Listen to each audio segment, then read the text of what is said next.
Hello everybody and welcome. Today we're going to talk about parking your Tesla. Yeah, you need to be able to pull directly in forward. You need to be able to back in properly, mainly because you need to be able to get into the supercharger and be able to charge, and that requires that you back up. So let's have a look at some of your options and some of the ways to actually do this properly.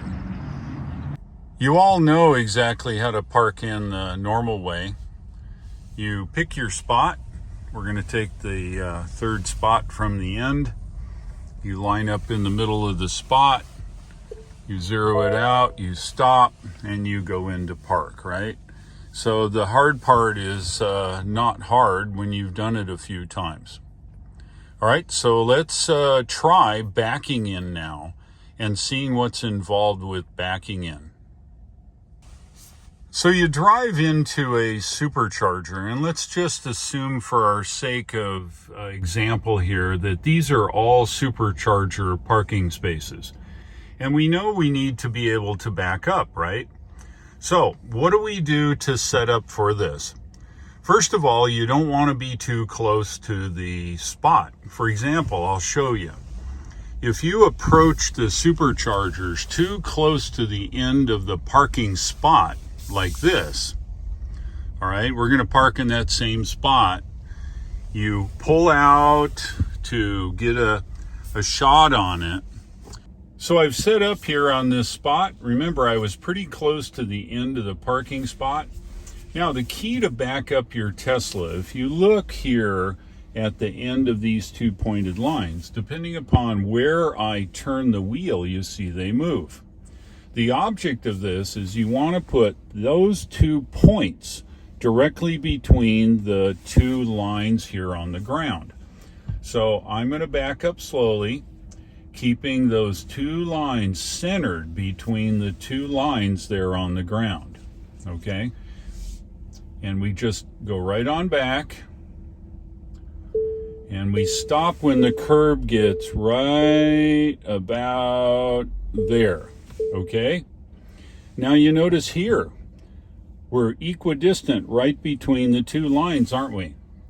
So you saw that we can actually pull in close to the end of the parking spot and still make it. So let's try that again. We're going to set up this time and not be too close to the end of the parking spot. We're going to go at a reasonable distance, probably about the width of your car from the end of the parking spot.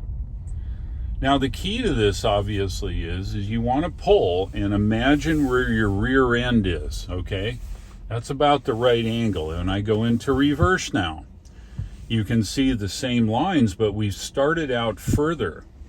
So I back up, and I put those lines right between the two lines that are painted on the ground, and watch what happens. Same thing. Put the curb right there, okay? Now look here, we're still centered. So is it difficult to back up into the spot? No, not really. Yeah, let's try it one more time here.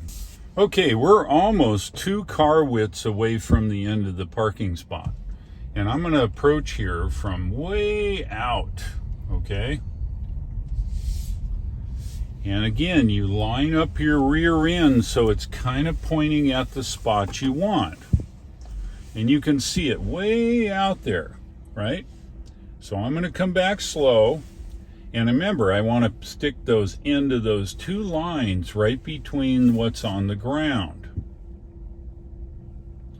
Nice and slow. We don't want to be in a big old hurry. And you see the car lines up perfectly. If I can keep the pointed lines in the middle, we're lined up perfectly, and look at this. We're right smack dab in the middle. So that's as difficult as it is to park your Tesla between the lines when you back up. It's important that you be in the middle of the spot when you do supercharging. You do not want to have to be crooked because the guy parked next to you, which is generally relatively close, doesn't have the space to get in and out of his car or vice versa. So the proper way, put it right between the two spots. I hoped you liked this video, and if you did, click the like, and I'd like you to click the subscribe as I'm trying to grow my channel. Feel free to share any of my videos with your friends. Thanks for watching. I'll look for you in the next videos, and take care.